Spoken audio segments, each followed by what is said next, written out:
அடடடடா! என்னப்பா வெயில் இது. வெளியில போய் ஒரு வாட்டர்மெலன் ஜூஸ் கூட குடிக்க முடியல.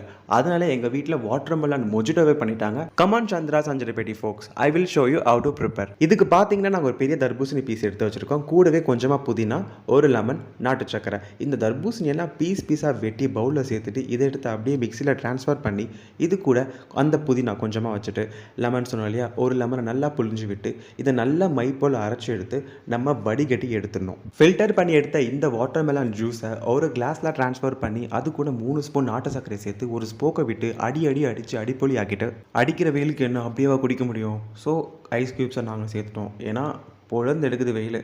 அப்புறம் இந்த வாட்டர்மெலன் பீசஸை போட்டு கொஞ்சமாக புதினா டெக்கரேஷனுக்கு வச்சு எடுத்து குடிச்சிங்கன்னா நம்ம சந்திரா சஞ்சரிப்பேட்டி ஸ்டைலில் வாட்டர்மெலன் மொஜிட்டோ ரெடி. லாஸ்ட் சம்மருக்காவது வெளியில் போய் ஜூஸ் குடிக்கிற அளவுக்கு தெம்பு இருந்தது. இப்போ அடிக்கிற வெயிலுக்கு வீட்டை விட்டு நகரவும் முடியல. அதனால் வீட்டிலே பண்ணிட்டோம். உடனே கேட்காதீங்க, இதை வாங்குறதுக்கு கூட வெயில் தான் போகணுன்ட்டு. ஈவினிங் டைமில் கூட வாங்கி